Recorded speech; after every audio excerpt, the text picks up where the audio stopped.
လမ်းရွေးနေကဒီနေ့ပဲပတ်စံလွဲမလားဒါမှမဟုတ်ဒီမင်္ဂလာပွဲကိုဖြစ်မလားငါတို့သမီးလောင်းကဒီစကားကိုငါမျက်နှာတက်တက်ဆောင်ပြောပြီးထွက်သွားတဲ့အချိန်မှာငါကတော့စိတ်ကန်းသားမှရက်ပြီးမိဘဘိုးဘွားသုံးဆက်လက်ဆင့်ကမ်းလာတဲ့လှေသုံးစီးလုံးကိုရောက်နေခဲ့တာအိမ်ဦးဖိုးပေးဖို့စုထားတဲ့သိန်း800တောင်မှတပြားမှမချမ်းပဲတောင်ထိပ်ကငါအေးခန်းနဲ့အကုန်ပုံအောင်ထည့်လိုက်တယ်ဒါကလည်းရီနီဒီလိုင်းတွေမလာခင်ပင်လယ်စာတွေအပြည့်သိပ်စုဆောင်းနိုင်ဖို့အတွက်ပဲတို့သမီးလောင်းကတော့ငါနဲ့ချက်ချင်းပဲအဆက်အသွယ်ဖြစ်သွားတယ်ဒီမျိုးမှာအကြီးဆုံးငါဖမ်းလေအုပ်စုပိုင်ရှင်ဝမ်ဟိုင်လုံကလည်းငါ့ကိုလူယူဆိုပြီးဝိုင်းလောင်ကြတာပေါ့ဒါပေမဲ့ငါဘာမှပြန်မပြောခဲ့ဘူးလှည့်ထွက်ခဲ့ပြီးစောက်လို့ရေးဖွဲ့ကိုညာရင်ချင်းပဲတစ်မျိုးလုံးမှာအစစ်မြင့်ဆုံးအေးခန်းစနစ်ကြီးစောက်ခိုင်းလိုက်တယ်လမ်းရွေးလို့အိမ်ဘိုးသိန်း800မှာနောက်ဆုံးသိန်း300ပဲလူတော့တာ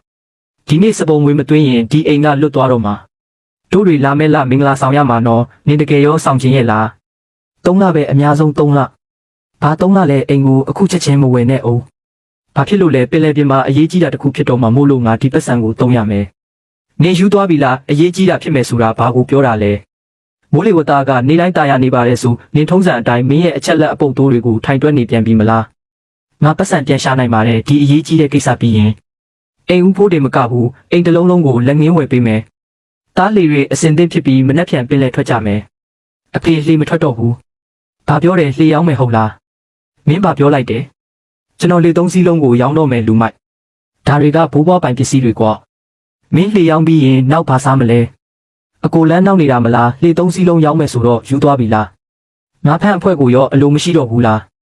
းနောက်ဆုံးငါဖမ်းပြီးပတ်စံရှာလို့မရတော့ဘူးလာမဲ့3လအတွင်းပင်လယ်ပြင်မှာငါဖမ်းတာကိုလုံးဝပိတ်ပင်လိုက်မယ်ဟာပိတ်ပင်မယ်ဟုတ်လားဘဲကတည်းလဲပင်လယ်ပြင်စစ်တပ်ကမင်းအိမ်ကဖွင့်ထားတာမို့လို့လားရာသီဥတုဒီလောက်ကောင်းနေတာကိုပိတ်ပင်ရအောင်မယ်လမ်းရွေးမင်းယူသွားပြီလားမင်းအခုချက်ချင်းအိမ်ပြန်ခဲ့လှေတစ်စီးမှမရောင်းရဘူးလှေ3စီးလုံးကိုတခါတည်းအပြက်ရောင်းမယ်3စီးလုံးကို3850နဲ့အပြက်ပဲကြားပြီလားဘာကိစ္စလဲလမ်းမိသားစုကတက္ကသိုလ်ကျောင်းသားကလှေတွေကိုရောင်းလိုက်ပြီးတဲ့တကယ်ပဲလားတေချတယ်ဟာအုံနောက်ပြတ်သွားပြီထင်တယ်ငါအစားတွေကပြောသားပဲစာရီအများကြီးတက်လဲအလကားပဲငါဖမ်းတယ်ဆိုတာအတွေ့အကြုံပဲလို့လားကွန်ပျူတာလိုတာမဟုတ်ဘူးဟုတ်ပတ်ပိတ်ပင်မယ်ဆိုလားရေရလုံးလို့ဟာနောက်ဆိုလုပ်ငန်းခွင်မှာအုတ်တယ်ရမယ်ဘဝရောက်မှာဟာသူအကုန်ရှုံးလို့မွဲသွားတဲ့အချိန်ကြမှာသူစိတ်ကန်းကိုငါပတ်စံနေငယ်နဲ့ပဲတင်လိုက်မယ်ဟာဆရာလန်းအေးခန်းဆောက်မှာတကယ်ပဲတေချာလို့လားအကြီးဆုံးအစ်စ်နဲ့ဆောက်ပါပတ်စံ3850လုံးအကုန်ပုံအောင်မယ်ဆရာလန်းကတန်ငါဒီမဟုတ်ဘူးလားတန်ငါဒီကလှေမဝယ်ပဲအေးခန်းဝယ်တယ်ဆိုတော့ဘာလို့လဲဆိုတော့မကြခင်မှာပင်လယ်ထဲကငါးတွေကလှေတွေထက်အစမတန်ပူတန်ဖိုးကြီးလာတော့မှမို့လို့အရှိဘက်ပိုင်းအပူချိန်ထိန်းစနစ်မှာအပူမီးဆက်နှလုံးထပ်တိုးလိုက်အနောက်ဘက်ပိုင်းအေးခန်းကအပူချိန်ကိုအနှုတ်25ဒီဂရီမှာပဲအမြဲရှိနေရမယ်ပင်မကူတောင်မှာအပူကာပြား2ထပ်ထပ်တိုးပါတထေးလန်းမင်းရဲ့အေးခန်းအစင်တန်းကအကြီးစားကုန်စီအေးခန်းဗဟိုဌာနတွေတိုင်ဖြစ်နေပြီးလိုအပ်လို့လားလိုအပ်တာပေါ့အဲ့ဒီအချိန်ကျရင်ဒီထဲမှာရှိတဲ့ပစ္စည်းတွေကရွှေထက်တောင်ပူတန်ဖိုးကြီးလာမှာဟာတွေးကြလားလေရောင်းလို့ရတဲ့ပတ်စံတွေကိုရေခဲတက်တာကြီးတဲ့အကုန်ပုံထည့်လိုက်ပြီးဟာအကိုဟိုင်လုံးဒီအေးခန်းကပတ်စံအများကြီးကုန်မှာနော်အနည်းဆုံး1000ကျော်ကုန်မှာသူ့စီက3800နဲ့တင်ဘလို့မှမလောက်ဘူးဟွန်းဆောင်ကြည့်လိုက်ပါမကြခင်ချင်းငွေသွားတင်ရတော့မှာဒါကတော့တောင်းရမ်းတဲ့တင်တောင်းငွေလမ်းရွေးငါနင်းကိုနောက်ဆုံးအချိန်ပဲမေးမယ်အေးခန်းကိစ္စကိုရက်မှာလားမရက်ဘူးလားမရက်ဘူးနင်အရင်ကဒီလိုမဟုတ်ပါဘူးတို့တွေအိမ်ဝယ်ပြီးမင်္ဂလာဆောင်ဖို့တေချာပြောထားကြပြီးသားလေဘာဖြစ်လို့ရုတ်တရက်ကြီးဒီလိုဖြစ်သွားရတာလဲဘာလို့လဲဆိုတော့ငါလူတွေရဲ့အသက်ကိုကယ်တင်ခြင်းလို့ပင်လယ်ပြင်မှာအကြီးအကျယ်တစ်ခုခုဖြစ်တော့မယ်လူအများကြီးဒီဝါလီခံရလိမ့်မယ်လှေအများကြီးစိတ်ကမ်းမှာရက်ထားရလိမ့်မယ်မွေးမြူရေးချံအများကြီးပျက်စီးလိမ့်မယ်ဒါပေမဲ့တို့တွေသာကြိုတင်ပြင်ဆင်ထားရင်ဒီအခွင့်အရေးကိုတို့တွေဖန်ဆုပ်နိုင်လိမ့်မယ်အဲ့ဒီအချက်လက်တွေတွက်ချက်မှုတွေနဲ့တင်နောက်ပြန်လာပြန်ပြီးလမ်းရွေးနေအတိဝင်စမ်းပါဦးပင်လယ်ပြင်ကကိစ္စကိုကျွမ်းကျင်သူတွေတောင်မခံမှန်းရတာနင်ကဘာမို့လို့လဲတို့တွေလမ်းခွဲကြရအောင်ငါလူတယောက်နဲ့လက်မထက်ချင်ဘူးကျင်납ပြီလားအိမ်လည်းမရှိတော့ဘူးမိမလည်းပြေးပြီးဒါနဲ့လိုချင်ဆုံးရလားငါပြောလိုက်မယ်မင်းအကုန်ရှုံးလို့မွဲသွားတဲ့နေ့ကျရင်မင်းမိမကိုမပြောနဲ့အဖေဖြစ်တဲ့ငါကမင်းကိုကြွေးထားမယ်ဆရာလန်းမင်းကလှေ3စီးလုံးကိုရောင်းလိုက်ပြီးအခု3900တောင်ချေးဦးမလို့လားဟုတ်ပါတယ်ဘာအတွက်လဲအေးခန်းတိုးချဲ့ဖို့လားအေးခန်းတိုးချဲ့ဖို့ဟုတ်ပါတယ်နောက်ထပ်နှလုံးထပ်ဆောက်ဦးမှာဆရာလန်းလောလောဆယ်ပင်လယ်စာစည်းကွက်ကအရန်ကောင်းနေတာသူများတွေကလှေတွေအပြိုင်ဆိုင်ဝင်နေကြတာကို မင်းကဘာလို့ပြောင်းပြန်လုပ်နေရတာလဲဘာလို့လဲဆိုတော့သူတို့ကဒီနေ့အတွက်ပတ်စံရှာနေကြတာငါကတော့အနာဂတ်အတွက်ပတ်စံရှာမှာချင်းငွေ300ရဲ့ငါစီကပတ်စံတွေရဲ့ပေါင်းပြီးဒီတစ်နှစ်မှာအကြီးအကျယ်တစ်ချက်ထဲနဲ့တင်းကျုံလုပ်လိုက်မယ်အကိုဟိုင်လုံကတော့တကယ်ကိုတတိရှိတာပဲဒီနှစ်ပင်လယ်စာဈေးကအရန်ကောင်းနေတော့ကျင်းတီပေါက်ချမ်းသာတော့မှဟာချမ်းသာမှာကတော့တေချာပေါက်ပဲဟုံးတွေ့ကြလားဒါကစာတက်ပေတက်တွေရဲ့နောက်ဆုံးရလက်ပဲစာရီဖက်ပြီးအုံနောက်ပါပြတ်သွားတာငါပတ်စံရလာရင်ပထမဆုံးလုပ်မဲ့အလုပ်ကအဲ့ဒီမြေခွက်ကိုဝယ်ပြစ်လိုက်မှာအပါအကိုဟိုင်လုံပြောတာဟုတ်ပတ်အေးခန်းကြီးကငါးတွေမွေးပေးနိုင်လို့လားငါမဖမ်းပဲနဲ့အေးခန်းကြီးစောက်နေတယ်ဆိုတော့ပတ်စံတွေကိုအလကားဖြုံးတီးပြစ်နေတာပဲဟာလာပြီးပို့ပြီးနီးကပ်လာနေပြီဝမ်ဟိုင်လုံမင်းအခုလှေတွေဘလောက်ပဲအများကြီးဝယ်အဲ့ဒီအချိန်ကျရင်မင်းပို့ပြီးငိုရလိမ့်မယ်ဆရာလန်းဘသူ့ကိုရှာမလို့လဲပရိုဖက်ဆာဝန်ကိုပါချိန်ထားတာရှိလို့လားမရှိပါဘူးဒါဆိုရင်တော့မလွယ်ဘူးထင်တယ်သူ့ကိုဝင်ခွင့်ပေးလိုက်ပါဆရာကောင်စုပ်လေးသူတေသနာအဖွဲ့ကနေထွက်သွားတာတစ်နှစ်ကျော်ပြီအခုမှပဲငါ့ကိုတတိယပြီးလာကြည့်တော့တယ်ဟာဆရာဒါလေးကိုတစ်ချက်လောက်ကြည့်ပေးပါဦးမင်းဒီအချက်လက်တွေကိုဘယ်ကရတာလဲအများပြည်သူသုံးအချက်လက်စနစ်ကနေပါမင်းကိုယ်တိုင်ပုံစံထုတ်ပြီးတွက်ချက်ထားတာလားဟုတ်ပါတယ်ဖြစ်နိုင်ခြေဘယ်လောက်ရှိလဲ69%အထက်မှာပါဒါတကယ်ဖြစ်လာရင်ဒီနှစ်20အတွင်းမှာအကြီးမားဆုံး Renity Line အနေနဲ့ပဲအနည်းဆုံးသိန်းပေါင်းတောင်းချီပျက်စီးဆုံးရှုံးနိုင်တယ်ဒါကြောင့်မို့လို့ကျွန်တော်ဆရာကိုလာရှာတာပါမင်းကငါ့ကိုကြိုတင်တတိပေးချက်ထုတ်ပြန်ခိုင်းချင်တာလားဟုတ်ပါတယ်အဲ့ဒါကထင်တယ်လို့မလွယ်ဘူးအခုအချက်လက်တွေကတရားဝင်စီရင်ခံစာထုတ်ဖို့အထိမလုံလောက်သေးဘူးအထက်ကလည်းခွင့်ပြုမှာမဟုတ်ဘူးမင်းပါဆက်လုပ်ဖို့ပြင်ဆင်ထားလဲပစ္စည်းတွေကြိုးစုဆောင်ထားမလို့လားဟာမင်းကတော့မင်းပဲသူတေသနာအဖွဲ့ကလူတွေကနေ့တိုင်းစီရင်ခံစာပဲထိုင်ရင်းနေကြတာမင်းတယောက်ပဲပတ်စံရှာဖို့တွေးနေတာဟာဆရာအသိပညာဆိုတာတန်ဖိုးတစ်ခုခုမဖန်တီးပေးနိုင်ရင်စာရွက်ပေါ်ကကဏ္ဍတွေပဲဖြစ်နေမှာပါရဲတာလှုပ်ဆန်းပါတကယ်လို့ Renity Line တာတကယ်ဖြစ်လာခဲ့ရင်မင်းကအကျိုးအမြတ်အရင်ဆုံးရရှိမဲ့သူဖြစ်လာလိမ့်မယ်တထေးဒီငါးတွေဘလို့ရောင်းလဲတပိတ်တာကို1000ခွဲငါအကုန်ယူမယ်ဟုတ်လားဟုတ်တယ်ရှိသမျှအကုန်ယူမယ်တထေးရေခဲရိုက်ပူစွန်လက်ကျန်ဘလောက်ရှိလဲတန်30ရှိတယ်ငါအကုန်သိမ်းမယ်မန်နေဂျာကုကိုတောင်ကအပြည့်ဖြစ်သွားပြီးအနီးနားမှာတခြားကိုတောင်ရှိသေးလားရှိတယ်ငှားလိုက်ပါဟာအကိုဟိုင်လုံဒီလေကတကယ်ကိုလှတာပဲဒီတစ်ခေါက်ပင်လေထွက်ရင်တင်300ချီမမြတ်ဘူးလားဟာ300ချီဆိုတာအနည်းလုံးသေးတယ်ဒီနှစ်ငါအနည်းဆုံး3,500မြတ်မှာအကိုဟိုင်လုံလမ်းရွေးကအခုတလောပင်လေစာတွေရှောက်ဝယ်နေတာကြားတာတော့ကိုတောင်ထဲမှာအပြည့်ပဲတဲ့ပင်လေစာတွေဝယ်နေတယ်ဟုတ်လားဟာသူကပင်လေစာတွေကဘယ်တော့မှမပုတ်ဘူးလို့ထင်နေတာလားဟာရာသီဥတုကလည်းတဖြည်းဖြည်းပူလာပြီအေးခန်းမီတာခါနဲ့တင်သူတည်တော့မှာသူနောက်ထပ်300တောင်ထပ်ချီထားသေးတယ်လို့ကြားတယ်တတိကတော့တကယ်ပြောင်းတယ်လမ်းရွေးကတော့သူ့ကဘာနဲ့သူအမြဲရှင်တန်နေတာသူ့ကိုယ်သူအနာဂတ်ကိုကြိုတင်ခံမှန်းနိုင်တယ်ထင်နေတာဒီပစ္စည်းတွေသာရောက်မထွက်ရင်ဒီအေးခန်းကြီးကသူ့ရဲ့နောက်ဆုံးမိကုံးပဲဖြစ်တော့မှာဟာအိုးတထေးလမ်းထွက်လာပြီးပဲအားလုံးလမ်းဖက်ပေးကြအောင်တို့တွေရဲ့အနာဂတ်တထေးကြီးရဲ့လမ်းကိုမပိတ်ကြနဲ့အောင်ဟာတထေးကြီးတမျိုးလုံးမှာအချမ်းသာဆုံးလူယူကြီးပင်လယ်စာတွေရောက်မထွက်သေးဘူးမလားအေးခန်းမီတာကားကလည်းတနေ့အများကြီးကုန်နေမှာပေါ့ဟာတထေးလမ်းမင်းအခုတလောထပ်ပြီးချင်းငွေတင်ထားပြန်ပြီလို့ကြားတယ်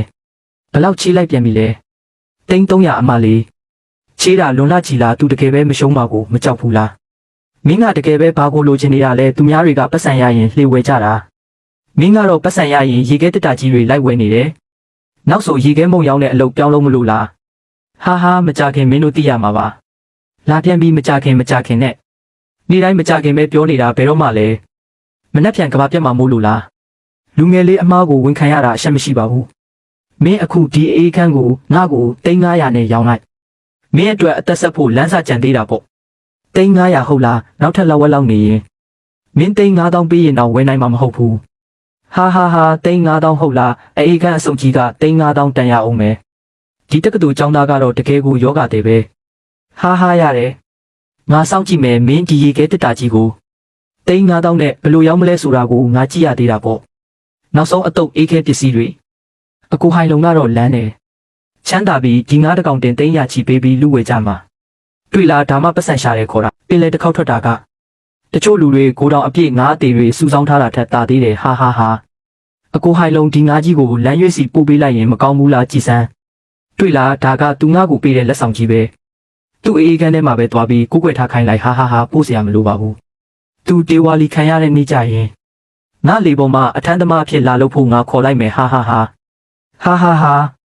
ပို့ပြီးတော့နီးကပ်လာပြီဆရာလမ်းရွေးမင်းအခုပမာလဲအေးခန်းထဲမှာလာမေးကိုချက်ချင်းဖွင့်ကြည့်လိုက်မင်းညကတို့တွေအစိတ်ရှိအပင်မျောလေးတွေအမြောက်များစူးစီးနေတာကိုတွေးလိုက်ရတယ်အခြေအနေကထင်ထားတာထက်ပိုပြီးဆိုးဝါးနေတယ်တရားဝင်သတိပေးချက်ကတော့မကြခင်ထွက်လာတော့မယ်ဟိုင်းလုံကိုဒီနှစ်တော့တေချာပေါက်ချမ်းသာတော့မှာနောက်နှစ်ဆိုဘန်စကားအကောင်စားစီးပြီးနောက်နှစ်ဆိုရွက်လေပါဝင်နိုင်တော့မှာဟာစိတ်ချစမ်းပါငါနောက်လိုက်ခဲ့ရင်အကုန်လုံးပတ်စံရစီရမယ်ဟိုင်းလုံကိုပြဿနာတက်ပြီးဘာတွေလက်နေတာလဲဘာဖြစ်လို့လဲဒီနေ့ငါတို့ဖမ်းလာတဲ့ငါးတွေကတတုတ်တေကုန်ပြီဘာပြောတယ်အေးခန်းထဲမှာတင်ပိတ်တာ200ကျော်တေသွားတာလားဒီလိုရာတီဥတုပူတာပဲငါနဲ့ပပတေတာတဘာဝပဲမဟုတ်လားဟုတ်ပါရဲ့ဒါကပြောပလောက်တဲ့ကိစ္စမှမဟုတ်တာဟိုင်းလုံကိုငါးတွေနောက်တတုတ်ထပ်တေပြန်ပြီဘလောက်တောင်လဲပိတာ600ကျော်ဟုတ်လားဘာဖြစ်လို့လဲငါဒီလုပ်ငန်းထဲမှာလှုပ်လာတာအနှစ်20ကျော်ပြီးအခုကိစ္စကတခုခုတော့ထူးဆန်းနေတယ်လို့ပဲဒီရက်ပိုင်းငါးတွေကတေလွယ်လုံးနေတယ်ဟွန်းရာတီဥတုပူလို့ပါအလကားနေရင်တန်တရားဝင်မနေနဲ့တထေးဟိုမှာကြည့်လိုက်ပါဦးမြန်ဆဲလိုက်ကြရေတုကိုအမြန်ဆုံးစစ်ဆေးလိုက်ပါဦးသွားပြီဒါတွေကဘာဖြစ်ကုန်တာလ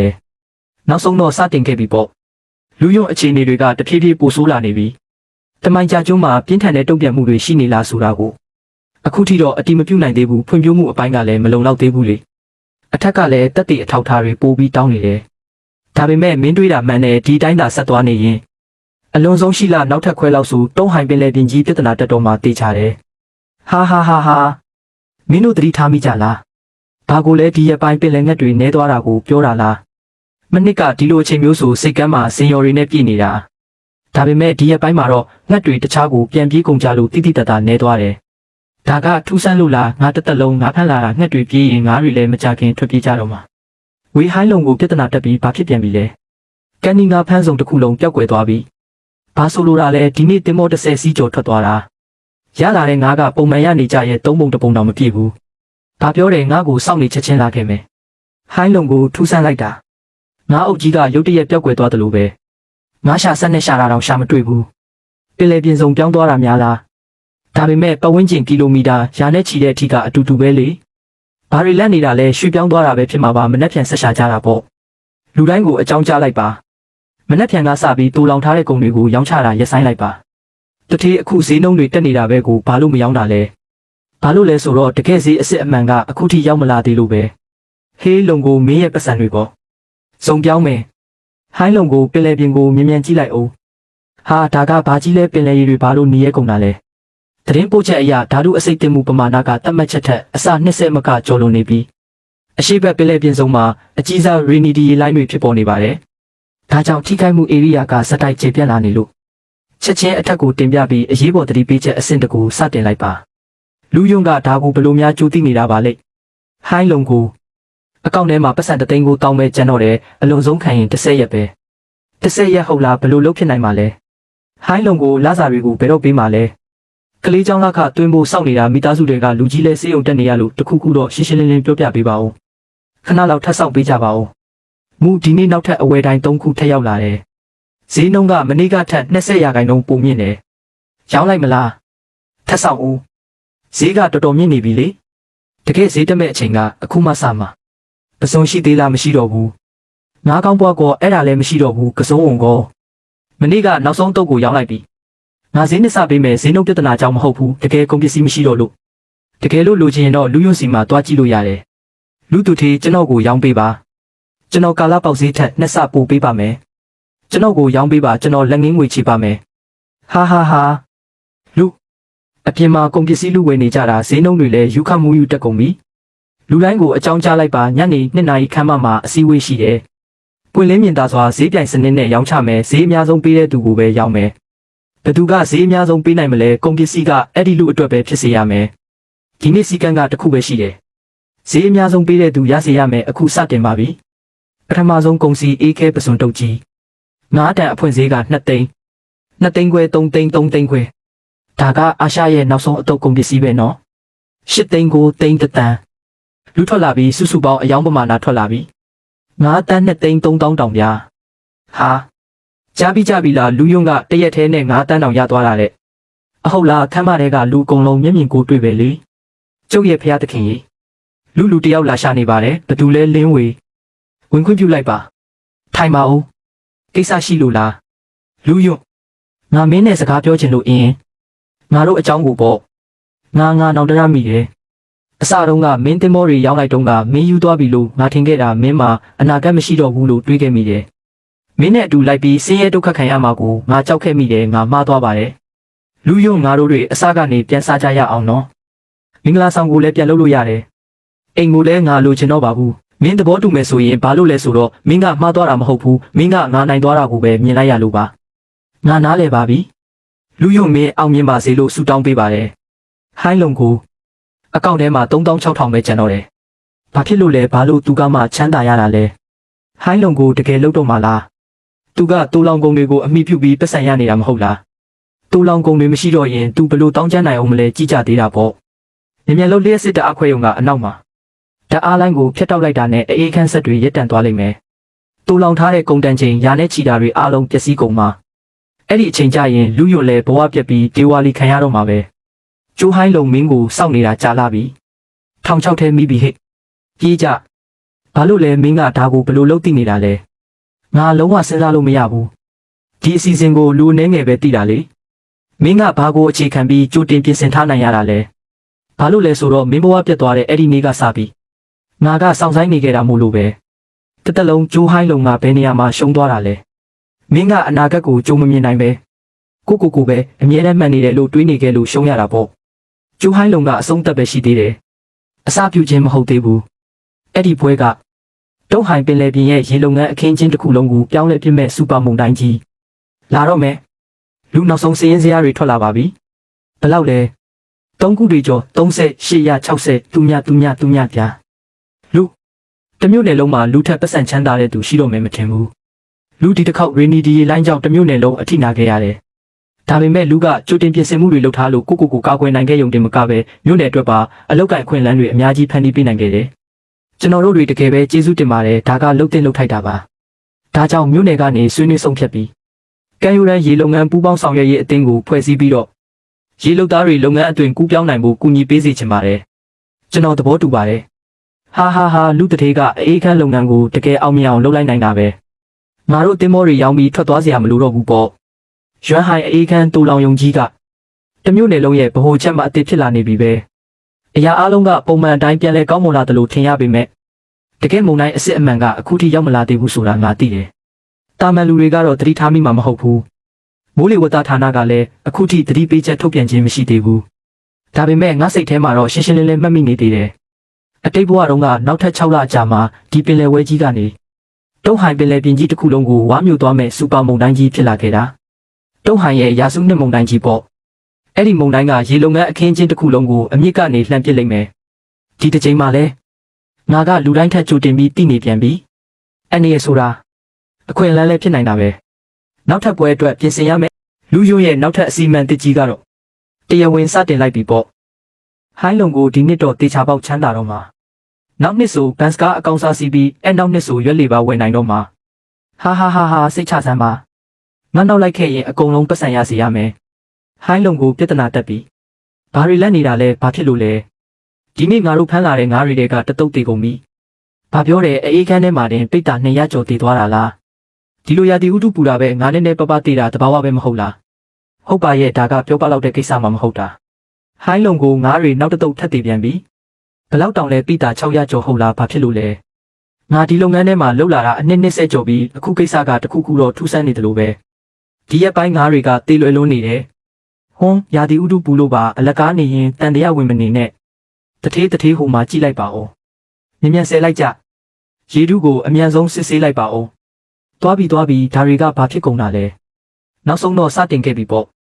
လူယုံအခြေအနေတွေကတဖြည်းဖြည်းပိုဆိုးလာနေပြီတမိုင်ကြာကျွန်းမှာပြင်းထန်တဲ့တုံ့ပြန်မှုတွေရှိနေလားဆိုတာကို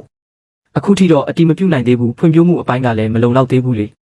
အထက်ကလည်းတက်တီအထောက်ထားတွေပို့ပြီးတောင်းနေတယ်ဒါပေမဲ့မင်းတွေးတာမှန်တယ်ဒီတိုင်းသာဆက်သွားနေရင်အလွန်ဆုံးရှိလားနောက်ထပ်ခွဲလောက်ဆိုတုံးဟိုင်ပင်လယ်ပြင်ကြီးပြဿနာတက်တော့မှတေးချတယ်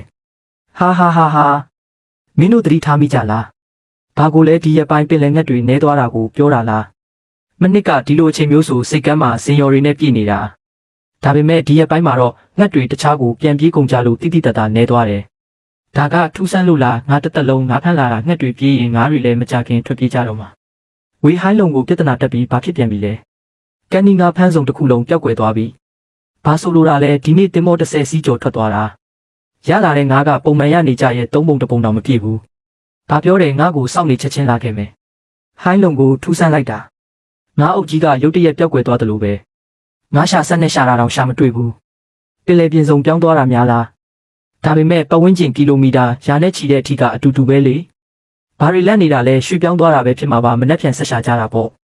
့လူတိုင်းကိုအကြောင်းကြားလိုက်ပါမနှက်ဖြန်ကစပြီးတူလောင်ထားတဲ့ကုန်တွေကိုရောင်းချတာရပ်ဆိုင်းလိုက်ပါတတိအခုဈေးနှုန်းတွေတက်နေတာပဲကိုဘာလို့မရောင်းတာလဲဘာလို့လဲဆိုတော့တကယ်ဈေးအစ်စ်အမှန်ကအခုထိရောက်မလာသေးလို့ပဲဟေးလုံကိုမင်းရဲ့ပတ်စံတွေပေါ့စုံပြောင်းမယ်ဟိုင်းလုံကိုပင်လယ်ပြင်ကိုမြင်မြန်ကြည့်လိုက်အောင်ဟာဒါကဘာကြီးလဲပင်လယ်ရေတွေဘာလို့နေရဲကုန်တာလဲသတင်းပို့ချက်အရဓာတုအဆိပ်တင်မှုပမာဏကသတ်မှတ်ချက်ထက်အစ20မကကျော်လွန်နေပြီးအရှိဘက်ပင်လယ်ပြင်စုံမှာအကြီးစားရေနီဒီရေလိုင်းတွေဖြစ်ပေါ်နေပါတယ်ဒါကြောင့်ထိခိုက်မှုဧရိယာကစက်တိုက်ကျေပြန့်လာနေလို့ချက်ချင်းအထက်ကိုတင်ပြပြီးအရေးပေါ်သတိပေးချက်အဆင့်တကူစတင်လိုက်ပါလူယုံကဒါကိုဘလို့များကြိုးသိနေတာပါလိမ့်ဟိုင်းလုံကိုအကောင့်ထဲမှာပတ်စံတသိန်းကိုတောင်းမဲ့ကျန်တော့တယ်အလွန်ဆုံးခံရင်10ရက်ပဲ10ရက်ဟုတ်လားဘလို့လုပ်ဖြစ်နိုင်မှာလဲဟိုင်းလုံကိုလာစာတွေကိုဘယ်တော့ပေးမှာလဲကလေးချောင်းလက်ခတွင်းဖို့စောင့်နေတာမိသားစုတွေကလူကြီးလဲစေးုံတက်နေရလို့တခုခုတော့ရှင်းရှင်းလင်းလင်းပြောပြပေးပါဦးခဏလောက်ထပ်ဆောင်ပေးကြပါဦးမူဒီနေ့နောက်ထပ်အဝယ်တိုင်း3ခုထပ်ရောက်လာတယ်ဈေးနှုန်းကမနေ့ကထက်20%ပိုမြင့်တယ်ရောင်းလိုက်မလားထပ်ဆောင်ဦးဈေးကတော်တော်မြင့်နေပြီလေတကယ်ဈေးတက်မဲ့အချိန်ကအခုမှစမှာပစုံရှိသေးလားမရှိတော့ဘူးငါးကောင်းပွားကောအဲ့ဒါလည်းမရှိတော့ဘူးကစုံဝင်ကောမနေ့ကနောက်ဆုံးတုပ်ကိုရောင်းလိုက်ပြီငါဈေးနှစ်ဆပေးမယ်ဈေးနှုန်းပြဿနာကြောင့်မဟုတ်ဘူးတကယ်ကုန်ပစ္စည်းမရှိတော့လို့တကယ်လို့လိုချင်ရင်တော့လူယွန်းစီမှာတွားကြည့်လို့ရတယ်လူသူထေးကျွန်တော်ကိုရောင်းပေးပါကျွန်တော်ကာလာပေါက်ဈေးထက်နှစ်ဆပိုပေးပါမယ်ကျွန်တော်ကိုရောင်းပေးပါကျွန်တော်လက်ငင်းငွေချေပါမယ်ဟာဟာဟာလူအပြင်မှာကုန်ပစ္စည်းလူဝယ်နေကြတာဈေးနှုန်းတွေလည်းယူခမှုယူတက်ကုန်ပြီလူတိုင်းကိုအကြောင်းကြားလိုက်ပါညနေ2နာရီခန့်မှအစည်းအဝေးရှိတယ်ပွင့်လင်းမြင်သာစွာဈေးပြိုင်စနစ်နဲ့ရောင်းချမယ်ဈေးအများဆုံးပေးတဲ့သူကိုပဲရောင်းမယ်ဘယ်သူကဈေးအများဆုံးပေးနိုင်မလဲကုန်ပစ္စည်းကအဲ့ဒီလူအတွက်ပဲဖြစ်စေရမယ်ဒီနေ့စီကံကတစ်ခုပဲရှိတယ်ဈေးအများဆုံးပေးတဲ့သူရစေရမယ်အခုစတင်ပါပြီပထမဆုံးကုန်စီအေးခဲပစွန်တုတ်ကြီး9တန်အဖွင့်ဈေးက2သိန်း2သိန်းခွဲ3သိန်း3သိန်းခွဲဒါကအာရှရဲ့နောက်ဆုံးအတုပ်ကုန်ပစ္စည်းပဲနော်8သိန်းကိုသိန်းတန်လူထွက်လာပြီးစုစုပေါင်းအယောင်ပမာဏထွက်လာပြီး9တန်း2သိန်း3တောင်းတောင်ဗျာဟာကြားပြီးကြပြီလားလူယုံကတရက်ထဲနဲ့9တန်းတောင်ရသွားတာတဲ့အဟုတ်လားခမ်းမတွေကလူအကုန်လုံးမျက်မြင်ကိုတွေ့ပဲလေကျုပ်ရဲ့ဖျားသခင်ကြီးလူတယောက်လာရှာနေပါတယ်ဘသူလဲလင်းဝေဝင်ခွင့်ပြုလိုက်ပါထိုင်ပါဦးကိစ္စရှိလို့လားလူယုံငါမင်းနဲ့စကားပြောချင်လို့ငါတို့အကြောင်းကိုပေါ့ငါနောင်တရမိတယ်အစတုန်းကမင်းတင်မောတွေရောက်လိုက်တုန်းကမင်းယူသွားပြီလို့ငါထင်ခဲ့တာမင်းမှာအနာဂတ်မရှိတော့ဘူးလို့တွေးခဲ့မိတယ်မင်းနဲ့အတူလိုက်ပြီးဆင်းရဲဒုက္ခခံရမှာကိုငါကြောက်ခဲ့မိတယ်ငါမှားသွားပါတယ်လူယုံငါတို့တွေအစကနေပြန်စားကြရအောင်နော်မင်္ဂလာဆောင်ကိုလည်းပြန်လုပ်လို့ရတယ်အိမ်ကိုလည်းငါလိုချင်တော့ပါဘူးမင်းသဘောတူမယ်ဆိုရင်ဘာလို့လဲဆိုတော့မင်းကမှားသွားတာမဟုတ်ဘူးမင်းကငါနိုင်သွားတာကိုပဲမြင်လိုက်ရလို့ပါငါနားလဲပါပြီလူယုံမင်းအောင်မြင်ပါစေလို့ဆုတောင်းပေးပါတယ်ဟိုင်းလုံကိုအကောင့်ထဲမှာ36,000ပဲကျန်တော့တယ်ဘာဖြစ်လို့လဲဘာလို့သူကမှချမ်းသာရတာလဲဟိုင်းလုံကိုတကယ်လုပ်တော့မှလားသူကတူလောင်ကုန်တွေကိုအမိပြုပြီးပတ်စံရနေတာမဟုတ်လားတူလောင်ကုန်တွေမရှိတော့ရင်သူဘလို့တောင်းကျမ်းနိုင်အောင်မလဲကြည့်ကြသေးတာပေါ့မြန်မြန်လို့လျှက်စစ်တအခွဲယုံကအနောက်မှာဓာတ်အားလိုင်းကိုဖျက်တောက်လိုက်တာနဲ့အေးခန့်ဆက်တွေရက်တန့်သွားလိမ့်မယ်တူလောင်ထားတဲ့ကုန်တန်ချိန်ရာနဲ့ချီတာတွေအားလုံးပျက်စီးကုန်မှာအဲ့ဒီအချိန်ကျရင်လူယွတ်လဲဘဝပြက်ပြီးဒေဝါလီခံရတော့မှာပဲကျိုးဟိုင်းလုံမင်းကိုစောင့်နေတာကြာလာပြီထောင်ချောက်ထဲမိပြီဟဲ့ပြေးကြဘာလို့လဲမင်းကဒါကိုဘလို့လုပ်သိနေတာလဲငါလုံးဝစဉ်းစားလို့မရဘူးဒီအစီအစဉ်ကိုလူအနေငယ်ပဲသိတာလေမင်းကဘာကိုအခြေခံပြီးကြိုတင်ပြင်ဆင်ထားနိုင်ရတာလဲဘာလို့လဲဆိုတော့မင်းဘဝပြတ်သွားတဲ့အဲ့ဒီနေ့ကစပြီးငါကစောင့်ဆိုင်နေခဲ့တာမို့လို့ပဲတစ်သက်လုံးကျိုးဟိုင်းလုံကဘယ်နေရာမှာရှုံးသွားတာလဲမင်းကအနာဂတ်ကိုကြုံမမြင်နိုင်ပဲကိုပဲအမြဲတမ်းမှန်နေတယ်လို့တွေးနေခဲ့လို့ရှုံးရတာပေါ့ကျိုးဟိုင်းလုံကအဆုံးသက်ပဲရှိသေးတယ်အစပြုခြင်းမဟုတ်သေးဘူးအဲ့ဒီပွဲကတုံးဟိုင်ပင်လယ်ပြင်ရဲ့ရေလုံငန်းအခင်းချင်းတစ်ခုလုံးကိုပြောင်းလဲပြစ်မဲ့စူပါမုန်တိုင်းကြီးလာတော့မယ် လူနောက်ဆုံးစည်ရင်းစရာတွေထွက်လာပါပြီဘယ်လောက်လဲ3ခုတွေကျော်3860သူမြပြလူတစ်မျိုးနယ်လုံးမှာလူထက်ပတ်စံချမ်းသာတဲ့သူရှိတော့မယ်မထင်ဘူးလူဒီတစ်ခေါက်ရေနီဒီရေလိုင်းကြောင့်တစ်မျိုးနယ်လုံးအထိနာခဲ့ရတယ်ဒါပေမဲ့လူကကြိုတင်ပြင်ဆင်မှုတွေလုပ်ထားလို့ကိုကာကွယ်နိုင်ခဲ့ရုံတင်မကပဲမြို့နယ်အတွက်ပါအလောက်ကအခွင့်အလမ်းတွေအများကြီးဖန်တီးပေးနိုင်ခဲ့တယ်ကျွန်တော်တို့တွေတကယ်ပဲကျေးဇူးတင်ပါတယ်ဒါကလှုပ်တင်လှုပ်ထိုက်တာပါဒါကြောင့်မြို့နယ်ကနေဆွေးနွေးဆုံးဖြတ်ပြီးကံယူရန်ရေလုပ်ငန်းပူးပေါင်းဆောင်ရွက်ရေးအသင်းကိုဖွဲ့စည်းပြီးတော့ရေလုပ်သားတွေလုပ်ငန်းအသွင်ကူးပြောင်းနိုင်ဖို့ကူညီပေးစေချင်ပါတယ်ကျွန်တော်သဘောတူပါတယ်ဟာလူတထေးကအေးခန်းလုပ်ငန်းကိုတကယ်အောင်မြင်အောင်လုပ်လိုက်နိုင်တာပဲငါတို့တင်မောတွေရောင်းပြီးထွက်သွားစရာမလိုတော့ဘူးပေါ့ရွမ်းဟိုင်အေးခန်းတူလောင်ယုံကြီးကတမျိုးနယ်လုံးရဲ့ဗဟိုချက်မှအသစ်ဖြစ်လာနေပြီပဲ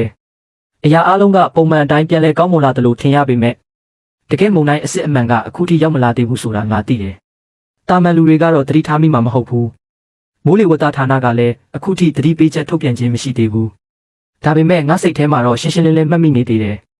အတိတ်ဘဝတုန်းကနောက်ထပ်6လအကြာမှာဒီပင်လယ်ဝဲကြီးကနေတုံးဟိုင်ပင်လယ်ပြင်ကြီးတစ်ခုလုံးကိုဝါမျိုးသွားမဲ့စူပါမုန်တိုင်းကြီးဖြစ်လာခဲ့တာတုံးဟိုင်ရဲ့ရာစုနှစ်မုန်တိုင်းကြီးပေါ့အဲ့ဒီမုန်တိုင်းကရေလုံငန်းအခင်းချင်းတစ်ခုလုံးကိုအမြင့်ကနေလှမ်းပစ်လိုက်မယ်ဒီတစ်ချိန်မှာလဲငါကလူတိုင်းထက်ကြိုတင်ပြီးတည်နေပြန်ပြီအနေရဆိုတာအခွင့်အလမ်းလည်းဖြစ်နိုင်တာပဲနောက်ထပ်ပွဲအတွက်ပြင်ဆင်ရမယ့်အချိန်ရောက်ပြီ